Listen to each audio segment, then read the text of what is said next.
Hello everyone, welcome to part 2 of the Barbarian Rags to Riches mini-series. On day 1 we covered our path from normal to end of hell. We also covered a little bit of early farming spots that you kind of want to stop at, like Andy, the pits, Travancore, Mephisto, and what you can do after you finish leveling to level 80. I also covered a few builds that you can transition into, and we tried our hand at Ubers, but sadly we were just a bit short in terms of damage, and we didn't make the kill. I farmed a little bit afterwards, just as I said in the last video, and we came back after a couple hours of farming, and we did try again. So let me share what we did on day 2, where we kind of tested the general builds that you want to farm with early. General early setups for gear. We tried a little bit of IK set, see how that fares early on. And yeah, let's go into the video. We started by grabbing a few new weapons. We found a rune master, which sadly I only had a few dull runes to put into, so it wasn't a very impressive one. Otherwise, our gear stayed pretty much the same. We had our Ariettes that we found, the Lionheart, Rune Ward, same belt, same rings. So pretty much everything else is the same. I reorganized my charms a little bit to have like overcap res, but yeah, 2 hours or 3 hours later, I think 3 hours more farming. I ended up dropping a Surun, by the way, while doing it, but I didn't include the Surun in the gear for the Ubers. Like, I didn't buy anything expensive or anything. I didn't think it was necessary. I think you can really self-sustain kill the Ubers, and I was just a little bit underprepared in terms of my weapons. Sadly, all my crafts did not hit anything good. But yeah, we went into this fight a little bit more prepared. The Rune Master for sure with the extra max gold res helped us deal with Baal. You can see that I'm trying to keep up our battle cry. Another thing that is kind of important in this fight, if you can position your Act 4 Merc to be kind of like behind the Uber that you're trying to kill, so he doesn't get hit too much, he doesn't get killed, and you can keep him alive. The amp damage is so big in this fight, it really helps you take them down. You can see this is sped up, is double time speed, so yeah, I mean, it is a lot faster. It's not even double time, I think it's like quadruple time speed. Yeah, it's definitely quadruple. So you can see that still it's hard to keep the Merc alive. I'm doing my best to do so, and he does die when it comes to Diablo. And we also died. I think I was just trying to battle cry at that time, and I got hit. But still, I think you're very much capable of killing them without dying. It's just like me being not cautious. Zerk does lower your PDR as well, so you got to be careful while you're doing battle cry or berserk. If you're just about to do the lightning or the firestorm, you got to make sure that you're dodging that. But yeah, we go ahead and finish the upload as well. And we go ahead into Mephisto. Mephisto was the scary part on day 1. I saved him for last. I don't know why I saved the scary part for last, but I just I don't know, I want to get rid of the other two so they don't interrupt. And you can actually see that if you like go ahead, do a couple of hits and run away, then battle cry again, it actually was okay. Overall, this fight did take me like, I think, what was it, 8 minutes or so? No, it took us 5 minutes. It's actually really not that bad. 5 to 6 minutes clearing the Ubers. Like on other classes it did take us more time, but it was safer, so do with it whatever you will. This is the build though that I will recommend. I tried a few other things before that. Like, I think this is the build you want to kill Ubers with on day 1. If you have better gear, then you have better gear, but that's the gear that we found. We finally got our torch, which is a very important part of being self-sustainable and saving a lot of money, because early on torches can be really expensive. So yeah, we finally did that. After getting our torch, we used the same setup for killing dclone with the rock fleece that we found before.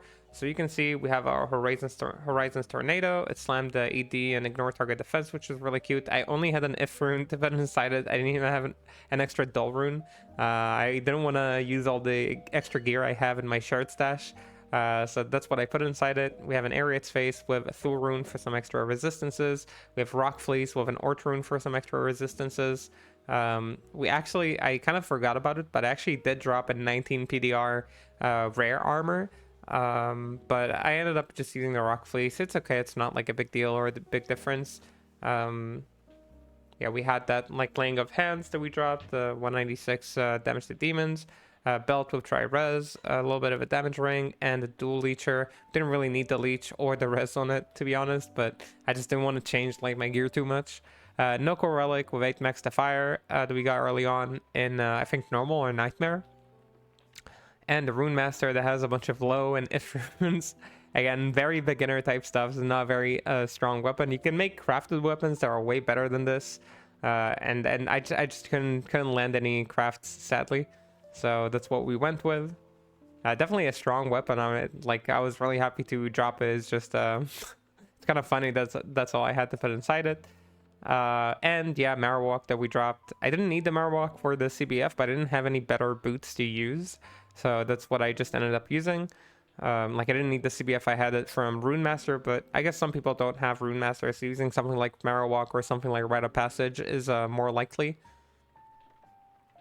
We had our Barb Torch, 14 res, 59 vitality, some charms with like life or some resistances, a bit of like AR charms that we found with low health, and some juves on the swap. I had 2 spirits on.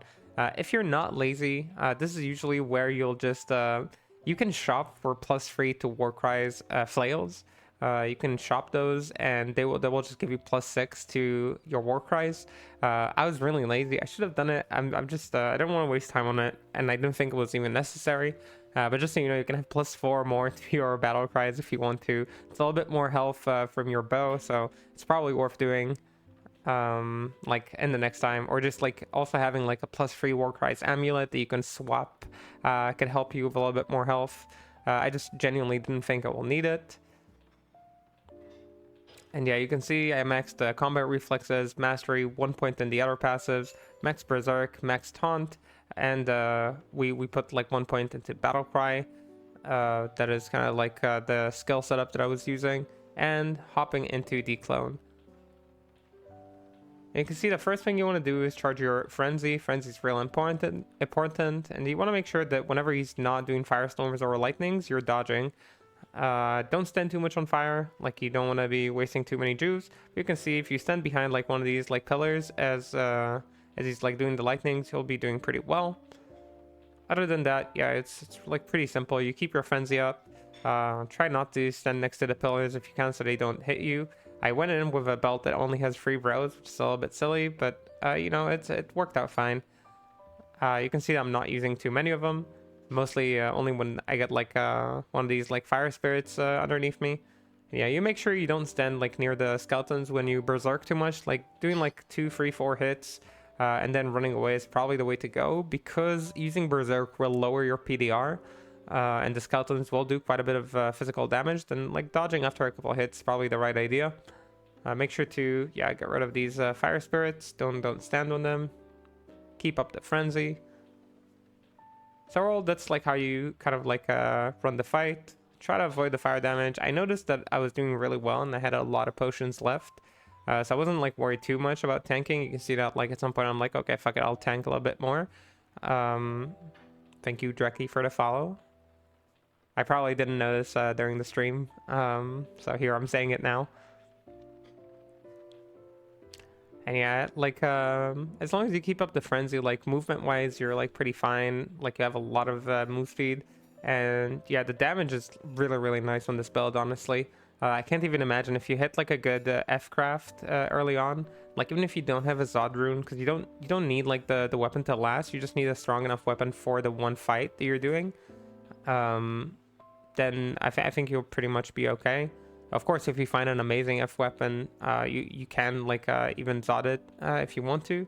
Of course, that will require a Zod. But yeah, you can see us defeating a dclone. It took us a total of 15 hours and 5 minutes, including like running the Ubers. And that was kind of like the end of like our first like SSF like day 1.5 experience. So that was how we started the day 2. We kind of did our Ubers, did our dclone.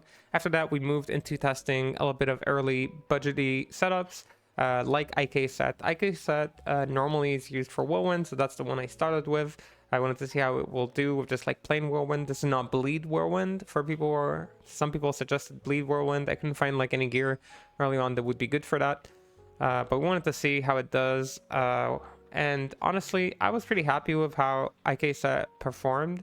The main thing about IK set is that it's extremely cheap, and on top of it being cheap, and you might even find some of the set pieces on your way, it is also very durable. Like, it's very hard to die on this build. I was legitimately at some points I just like stopped moving, stopped attacking, stopped everything, and I just would not die. Now with this build, I used an Act 5 merc, Act 5 Might merc to get more damage. It was a little bit hard to keep him alive at times. Like, you want to give him like some life lead, some damage. He uses the Gavel of Pain to proc some amp for us. I just wanted to see how that would work. Sadly, he wasn't procking a lot of amp for us because he was just lagging behind us for most of the time. Like, he couldn't really attack where we were. So I wasn't too happy with this Act 5 merc. I much prefer like the Act 1 Vigor merc with an amp bow, like a Witch Wild or something like that is fine. Like a crafted amp bow is fine. A Wrath bow is even fine. You don't really care if she does too much damage. Just as long as she runs, gives you like gives you the right aura and you know, all that stuff. You can see we took it to a few tier 1 maps. It did pretty well at clearing it about like 11 to 12 minutes, which I think is like solid for like day 2 with an IK set. So it was clearing it about 10 to 12 minutes on the horizons, and I wanted to take it to a tier 2 map. You can kind of see we're like pretty close to the end here at around 10 minutes. So again, this is, I think, a pretty solid clear speed. Of course, we're looting a lot during this, picking up all the gems, all the runes, picking up all sorts of like necro heads, picking up like craft materials and craft you know, bases. So I'm really picking up a lot of things. So these like these are like 10 to 12 minutes, but 10 to 12 minutes with a lot of looting and like going back and resurrecting the merc and all that stuff. So that's kind of like a example of that. After running a bunch of Whirlwind maps, which were pretty fun, pretty smooth, I wanted to test IK set with a Leap. Leap is also a very common build for the Barbarian, so obviously we wanted to test it. Just while killing River, I just wanted to just like map out how the build feels like. So while killing River, I think I did in P5 or P3, we dropped we dropped this unique phase blade. And this unique phase blade is actually the Azarath. It's been one of the only items that we have not dropped in the game. So I was really happy we finally dropped our Azarath. For our Grail list, technically we're only missing like, I think, a few uniques. Like literally like less than 5, I think, if I go over the list. And Azarath was one of them, so I was really happy to finally drop it.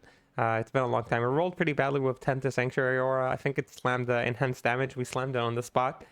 So I mean, it's a nice Sanctuary, nice damn, I'm getting confused. It's a nice Azarath, even though the Sanctuary is low level aura roll, but that's really okay. So after that, we went into maps just to see how Leap would fare compared to Whirlwind on the same setup. We didn't change the gear, pretty much the same stuff. And I tested it and Whirlwind both with combat skillers and with Grand Charms with max damage and AR. And I was told that technically Leap is better with Grand Charms with max damage, AR Charms, and Whirlwind is better with skillers. I think that's what people said. Maybe it was the other way around. Maybe I'm mixing it. The actual results of the damage testing we did is that they perform pretty much the same. Now it could be that with different weapons the charms scale differently. It's actually very likely that it will scale differently with different gear, but just given this budgety gear, it seemed like it doesn't matter one or the other which one you use. And that's kind of like good news, because it means you don't have to kind of like focus on one type of Grand Charm. Just whatever you find can suit you very well early on. It's not like a big deal if you use like half and half, or like whatever comes to your you know, comes like for your loot. So don't worry about the Grand Charms too much. Just either skillers, combat skillers, or Grand Charms with max damage and AR. Both are okay, and both are like gonna be awesome for you. You can kind of see we took it not only to tier 2, also to tier 3, and you can see that it's like again, performing very well, clearing very dense maps. This one was, I think, like 150 plus density, tier 3, you know. So for a day 2 kind of setup, I think this is a very successful result for the Leaper.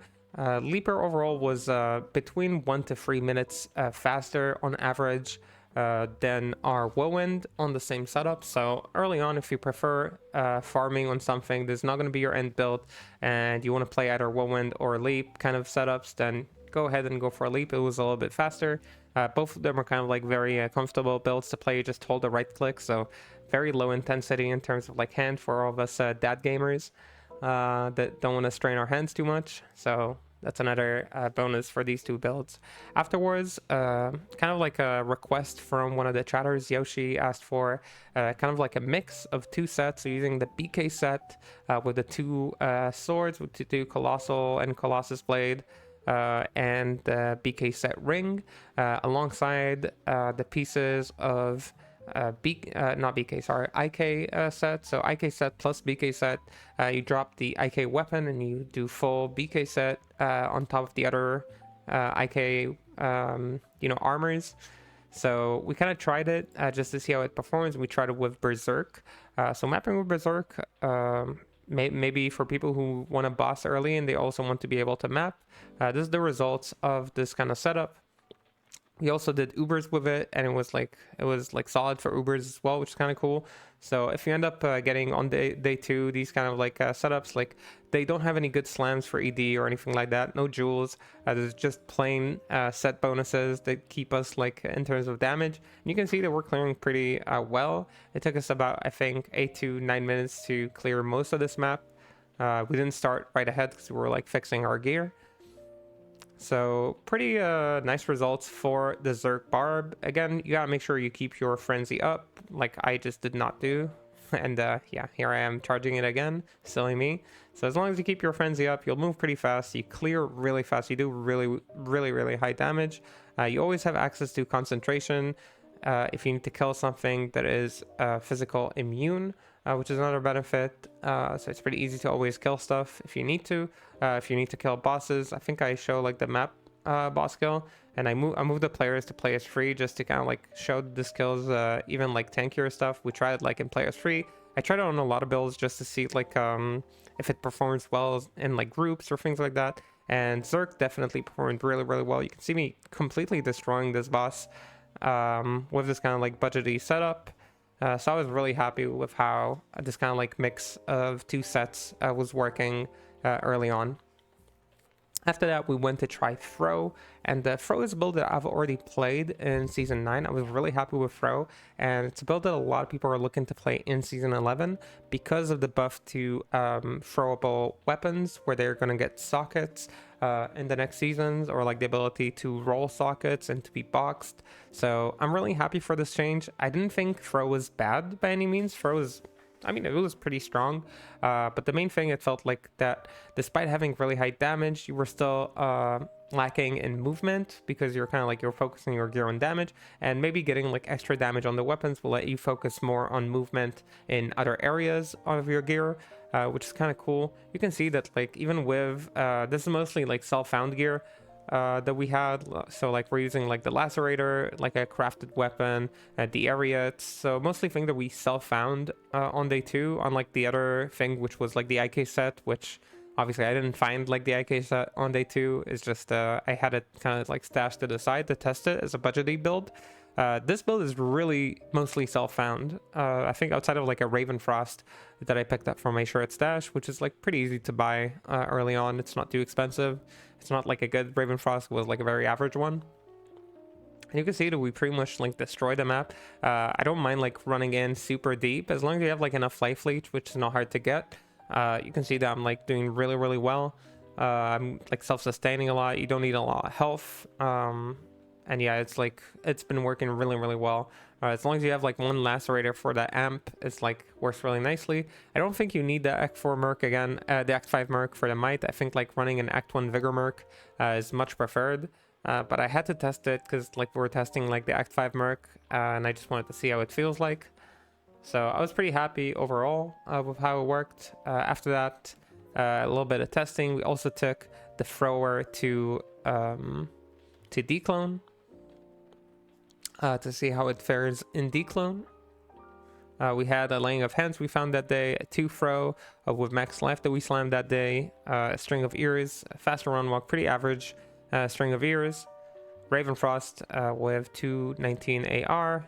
This ring, again, dual leeching, doesn't matter too much. Do you have dual leeching? Poison res, also I didn't need it, it's just the ring that I had. And something I picked up from the shirt stash, Gore Riders with some PDR. Overall, we don't have a lot of PDR here. I could have used the Rock Fleece, probably would have been fine. I just wanted to test that. For charms, you can see we got like a mix of max damage AR charms and some combat skillers. These are just the things I had. I didn't have more. A bunch of small charms with life, AR, max damage maybe, some FHR, and an all-res Annie. I honestly don't need the extra all-res on the Annie. You can see that I'm like pretty overcapped on my resistances.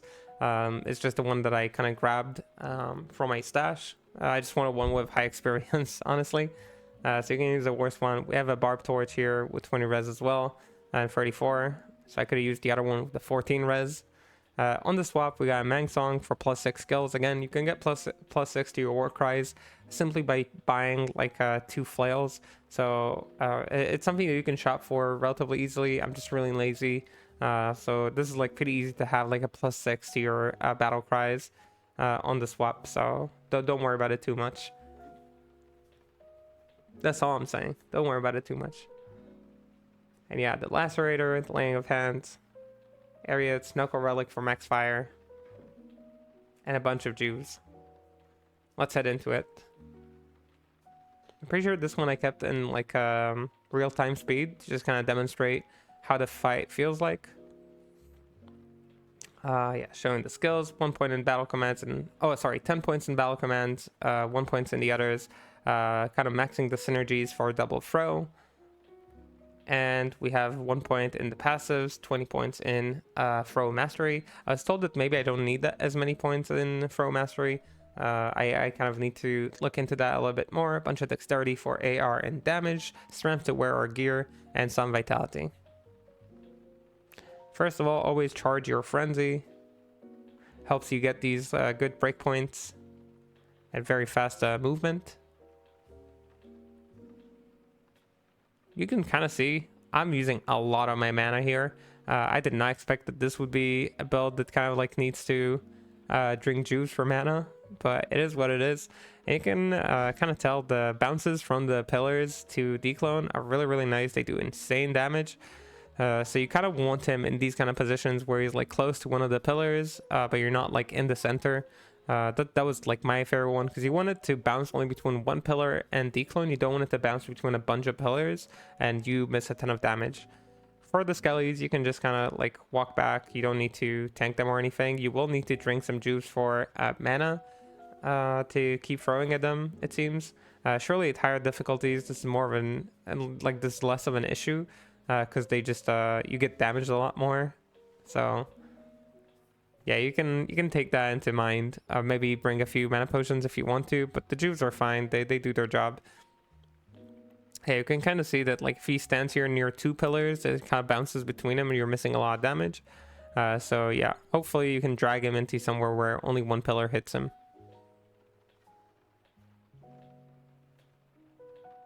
Yeah, and we let our frenzy down so we can charge it in the Nova phase.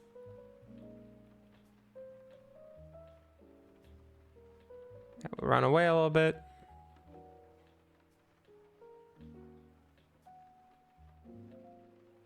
Again, these are like some of your best positions when he's just near 1 pillar.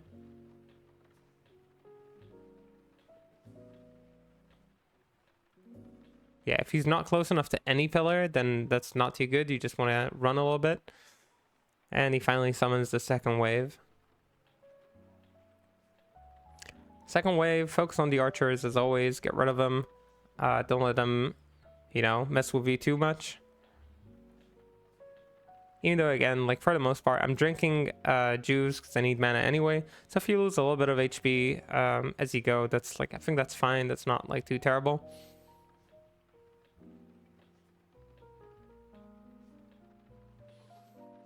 And something that I felt, it kind of reminded me of Fury a little bit, with like a Feral Rage. You are incredibly fast. Sometimes you're so fast that it's like confusing me as to like how much I should be moving.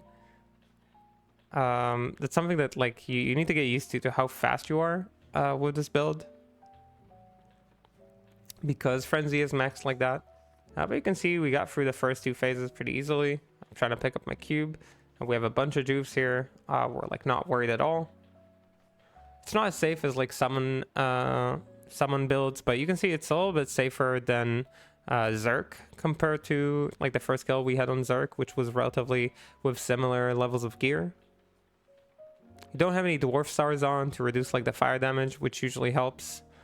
But I just wanted to show like how budgety you can do it. Me again dropping my frenzy is what is okay, guys. I'm not used to this build. This was the first time I ever took something like this to declone, so you know, you gotta learn as you play. That's okay. That's why we're here. Yeah, if you can isolate the thrower, not throwers, the ranged skeletons, the mages, and kill them early, that's good. That's like why you want to keep kiting all the melee ones. But a lot of the melee ones will end up soaking a lot of the damage. So yeah, just make sure you focus when you can on these guys, if you can. But if you juice back in, I'm pretty sure that we're close to the end of this phase. Because we're going relatively slow, we're actually gonna have to rebow ourselves. Pretty sure that like if you have like a little bit better gear, if you're doing this on like day 3 or so, you should be able to like just run it with like one bow. Another benefit of this build, to have bow, you don't need like a CTA, so it makes it even more budgety compared to like other builds that we took with like a CTA and maybe like a set or something like that. Yeah, the Nova was cheating a little bit. It was a little bit off axis there. But you can see we have a lot of juice to spare. I don't know why I did that. Yeah, being a little bit silly there in the end. And yeah, you can see this is like perfect positioning. You just want to keep like kiting, throw. If he's standing behind the pillar, you're not getting any bounces. Just like run away, make him like come to you. Don't let him kind of like stand there where you can't get any extra damage. And yeah, you just want to, like, something that I wasn't used to at that point was you just kind of want to throw a bunch, then do a little bit of running, throw more, let the things tick. You're doing also a ton of bleed damage because of like the 2 throw, because of the lacerator. So you got a ton of bleed damage there, so can definitely just let it tick for a little bit and keep running. And yeah, that was our Anilus. I actually rolled 20 to all resistances. And 50 vitality, which is a really nice one. So of course we went ahead and we slammed it with one of our spare tainted wallstone shards. So we go ahead and do that.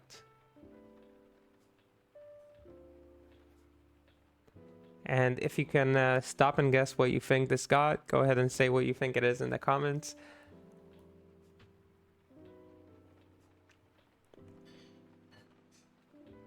And what we got was a Vitality and Energy Slam.